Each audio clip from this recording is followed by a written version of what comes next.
जय Hind and hello guys, स्वागत है आपका आपके अपने यूट्यूब चैनल ज्ञानदेह होस्ट में। एंड इस वीडियो के अंदर आपको बताने वाला हूं UP triple SC preliminary eligibility test यानी कि पीईटी ओटीआर ऑनलाइन फॉर्म 2026 के बारे में। यहां पर आपको ओटीआर भी बताया जाएगा और साथ में फॉर्म कैसे अप्लाई करना है पीईटी का वो भी बताया जाएगा।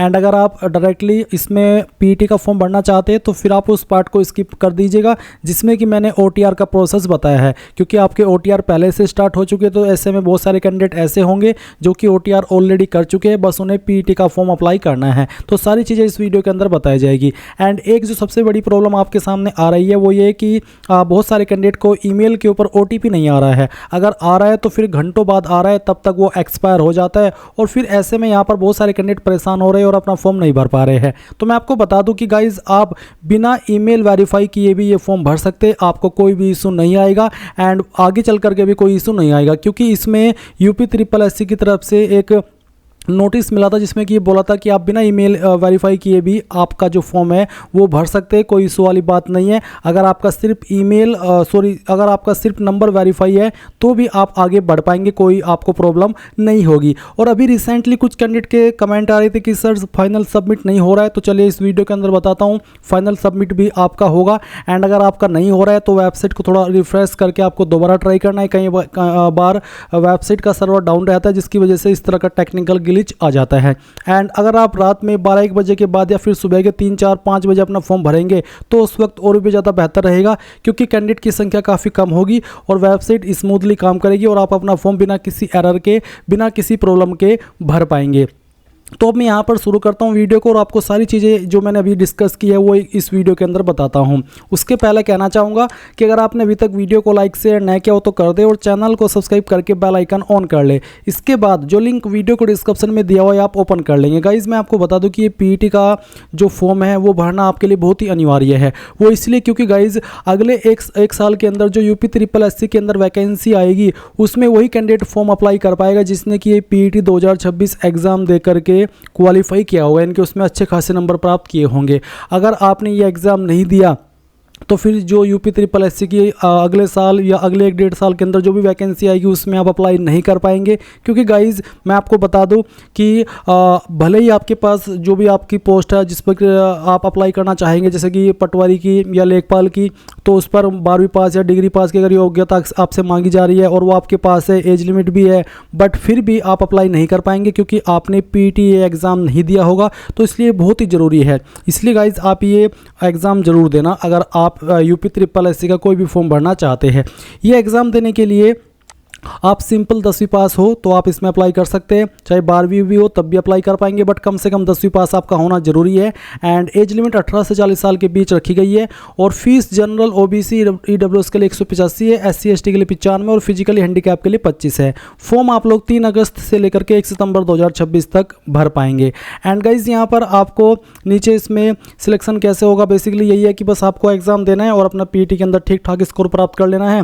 एंड उसके बाद जब फॉर्म निकलेंगे कोई भी उसमें आप अप्लाई कर पाएंगे। तो आपने ये सब जानकारी यहाँ पर समझ ली है। अब अगर आप इसमें एलिजिबल है ये फॉर्म भरने के लिए और आप ये फॉर्म भरना चाहते हैं, अभी तक नहीं भरा है, तो इंपॉर्टेंट लिंक के सेक्शन से अप्लाई ऑनलाइन लिंक ओपन करेंगे। अब गाइज आपके सामने यहाँ पर कुछ ऐसा इंटरफेस आएगा जैसा कि आप वीडियो में देख पा रहे हैं। यहाँ पर आ जाने के बाद में सबसे पहले आप यहाँ पर पीईटी नोटिफिकेशन नीचे की तरफ अप्लाई के ऊपर क्लिक करेंगे। अब इसके बाद आप कैंडिडेट रजिस्ट्रेशन इसके ऊपर क्लिक कर देंगे।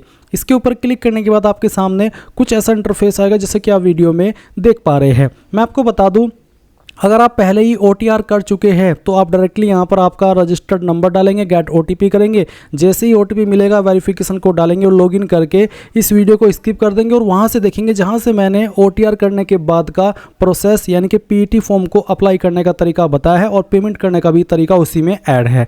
एंड गाइज अगर आपका अभी तक ओटीआर भी नहीं हुआ तो पहले आपको ओटीआर करना है। ऐसे में आप यहाँ पर न्यू वन टाइम रजिस्ट्रेशन यानी कि ओटीआर इसके ऊपर क्लिक करेंगे। इसके ऊपर क्लिक करने के बाद आपके सामने इस तरह का इंटरफेस आएगा। अब आपसे पूछेगी कि आपने पीईटी 2025 का जो फॉर्म है वो भरा था और आपके पास उसका नंबर है, तो आपके पास अगर है और आपने भरा था आप यहाँ पर यस कर देंगे। यस करने के बाद में आप यहाँ पर वो पीईटी रजिस्ट्रेशन नंबर डालेंगे जो कि आपके पास है और गेट ओटीपी करेंगे। आपके नंबर के ऊपर ओटीपी जाएगा। जैसे आप ओटीपी वेरीफाई कर देंगे तो आपके सामने यहाँ पर इस तरह का इंटरफेस आएगा जैसे कि आप यहाँ पर पर नो करने पर देखते हैं। बस नो करने पर या फिर यस करने पर इतना अंतर आएगा कि आपको यहाँ पर आपकी मोबाइल नंबर, ईमेल आईडी भरी हुई दिखेगी, आपका जो कैंडिडेट नेम है ये सब इन्फॉर्मेशन भरी हुई दिखेगी, 10th की इन्फॉर्मेशन भरी हुई दिखेगी, एड्रेस की इन्फॉर्मेशन भरी हुई दिखेगी।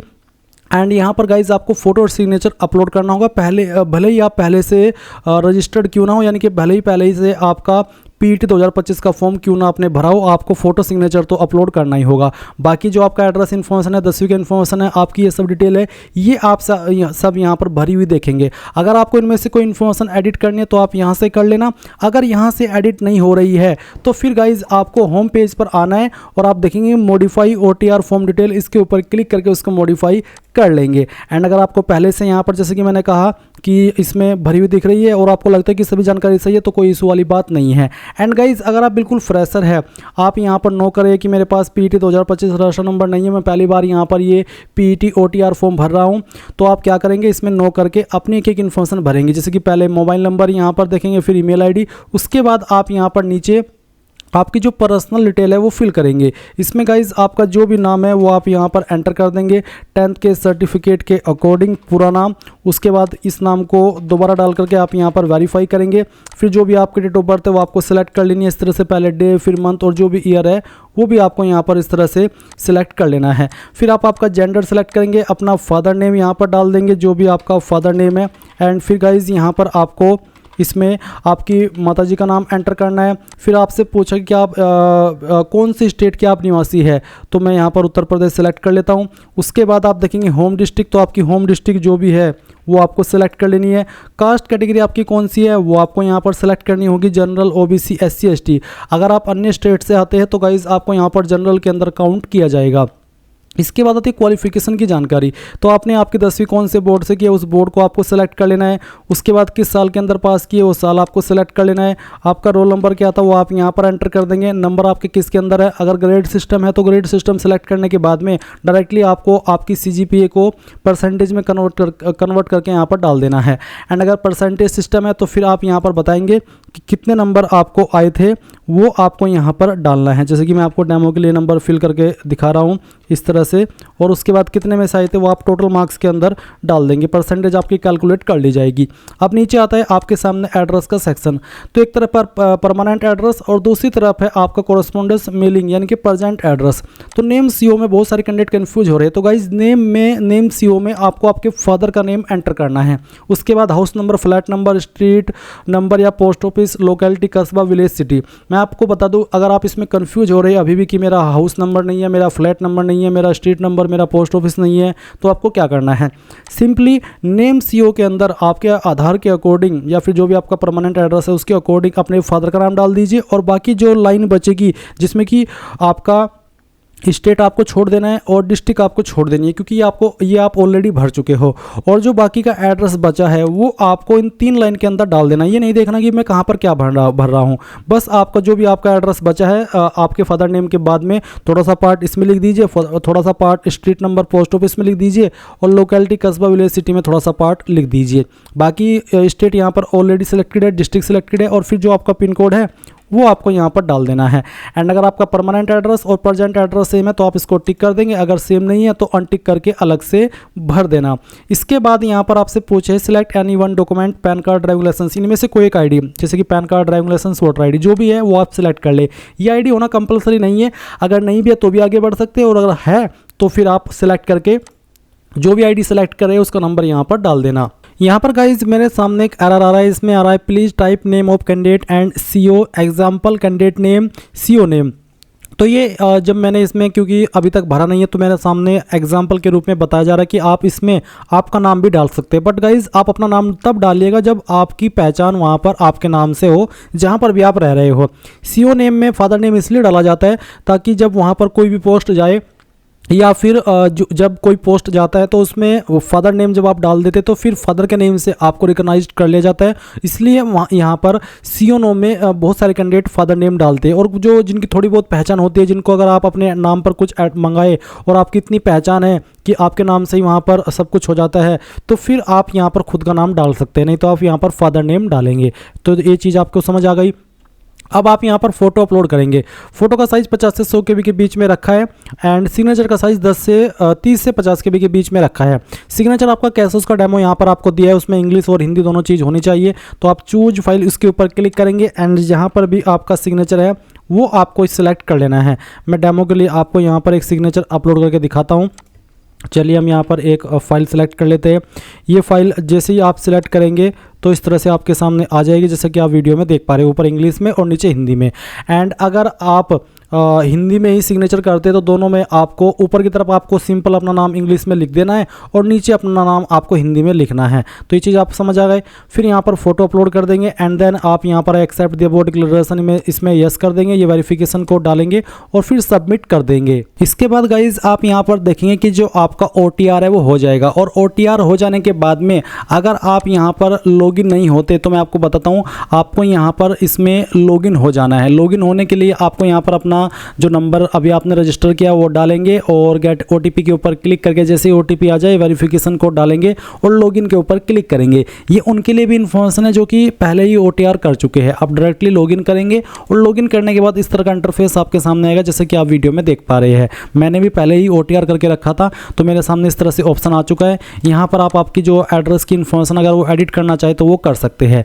तो जैसे कि ये सब इन्फॉर्मेशन यहाँ पर आप देख पा रहे हैं। अब आपसे यहाँ पर एक सवाल पूछा कि क्या आपने 12वीं भी की है, तो आप अगर इस बॉक्स को टिक कर देंगे तो आपके सामने यहाँ पर इसमें पूछा हैव यू कंप्लीटेड इंटरमीडिएट, तो 12वीं की जानकारी देने का भी ऑप्शन एक्टिव हो जाएगा। तो इसमें आपको इसमें जो बोर्ड नेम है अपना, यानी कि आपने कौन से बोर्ड से की है उस बोर्ड को आपको यहाँ पर सेलेक्ट कर लेना है। फिर किस साल के अंदर आपने आपकी 12वीं पास कर ली है वो साल आप यहाँ पर सेलेक्ट कर लेंगे। और मैं आपको अगेन बता दूँ कि इसमें कंपलसरी 10वीं मांगी है। वैसे जैसे कि मैंने कहा कि अगर 12वीं कर चुके हैं तो इसको टिक करके यहाँ पर बताना जो इन्फॉर्मेशन मैं आपको बता रहा हूँ कि बोर्ड से नेम सेलेक्ट कर लेंगे। फिर किस साल के अंदर पास की है वो, आपका 12वीं का रोल नंबर क्या है वो आप यहाँ पर डाल देंगे। नंबर किसके अंदर है, परसेंटेज या ग्रेड, वो आपको सिलेक्ट कर लेना है। जैसे कि मैंने यहाँ पर परसेंटेज सिलेक्ट किया तो अब आपको यहाँ पर बताना है कि कितने नंबर आपको आए थे और कितने में से आए तो आप टोटल मार्क्स के अंदर डाल देंगे और परसेंटेज आपकी कैलकुलेट कर ली जाएगी। अब नीचे आपको कुछ सवालों के आंसर करने हैं जैसे कि आर यू मैरिड, अगर आप है तो आप यहाँ पर यस करेंगे और अगर आप मैरिड नहीं हैं तो आप इसमें नो कर देंगे। फिर पूछा है यहाँ पर आपसे एम्प्लॉयमेंट डिटेल में कि please select any of the below items applicable to you, तो आप इसके ऊपर क्लिक करेंगे और एक ऑप्शन है कि not an employee of Uttar Pradesh government, employee of Uttar Pradesh government. तो अगर आप उत्तर प्रदेश गवर्नमेंट के एम्प्लॉय नहीं है या फिर एम्प्लॉय है ही नहीं तो आप पहले वाला ऑप्शन सेलेक्ट कर लेंगे एंड अगर आप यूपी गवर्नमेंट के एम्प्लॉय हैं तो आप सेकंड ऑप्शन सेलेक्ट करेंगे। फिर यहाँ पर इसमें पूछा है डिपेंडेंट ऑफ फ्रीडम फाइटर, तो क्या आप डिपेंडेंट ऑफ फ्रीडम फाइटर है यानी कि जो स्वतंत्रता सेनानी है उत्तर प्रदेश के, क्या आप उनके आश्रित है, अगर है तो आपको यहाँ पर यस करना है, नहीं तो आप नो कर दीजिए। फिर एक्स सर्विसमैन पर्सनल डिटेल में पूछा है, अगर आप एक्स सर्विसमैन है तो आप ये I am an ex serviceman personnel of Uttar Pradesh या फिर I am an ECO SSCO CO personnel of Uttar Pradesh, तो जो भी है वो सिलेक्ट करें। अगर नहीं आप एक्स सर्विसमैन तो सिंपली नो कर दे। उसके बाद आपसे पूछा है कि are you outstanding sports person from Uttar Pradesh, यानी कि क्या आप एक मेधावी खिलाड़ी है उत्तर प्रदेश के, तो अगर आप है आप इसमें यहाँ पर यस करेंगे, नहीं तो आपको नो कर देना है। फिर पूछा है कि क्या आप पर्सन विद डिसेबिलिटी यानी कि PWD यानी कि दिव्यांग या कह लीजिए विकलांग कैंडिडेट है यूपी के, अगर हाँ तो यस, नहीं तो आपको नो करना है।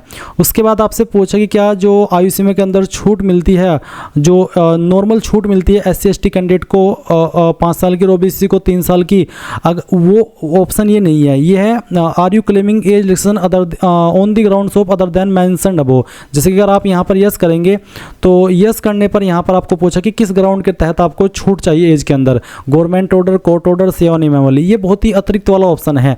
जो मैंने अभी बताया भी आपको कि अगर आप SC ST है तो आपको 5 साल की छूट मिलेगी, OBC है तो 3 साल की।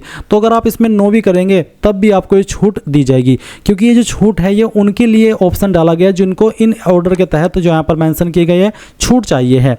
इसके बाद आप यहाँ पर I accept the about declaration इसमें आएंगे और यस कर देंगे।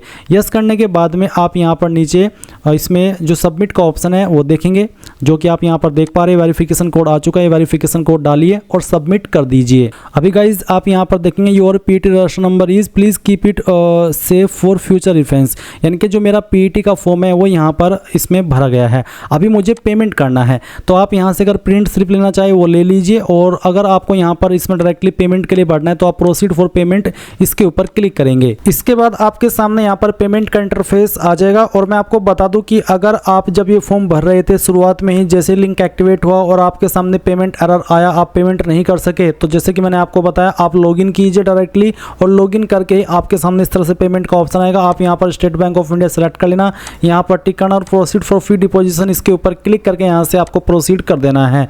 फिर आपके सामने पेमेंट के विकल्प आ जाएंगे। आप इनमें से जिस माध्यम का इस्तेमाल करके फीस जमा करना चाहे कर सकते हैं, चाहे वो डेबिट कार्ड हो, क्रेडिट कार्ड हो, नेट बैंकिंग हो, यूपीआई हो, तो जिस भी माध्यम का इस्तेमाल करना है वो सिलेक्ट कर लीजिए और अपना पेमेंट कर दीजिए। जैसे ही आपका पेमेंट सक्सेसफुल होगा तो समझ लीजिए आपका फॉर्म फाइनल सबमिट हो चुका है एंड अब आपको टेंशन लेने की कोई आवश्यकता नहीं है। इस तरह से आप लोग UP SSC PET का जो OTR है वो भी करेंगे और अपना PET का जो फॉर्म है वो भी भरेंगे। तो सारी चीज़ें मैंने एक्सप्लेन कर दी। इसके बावजूद कोई सवाल डाउट हो तो कमेंट के माध्यम से पूछ लेना। Thanks for watching. जय हिंद।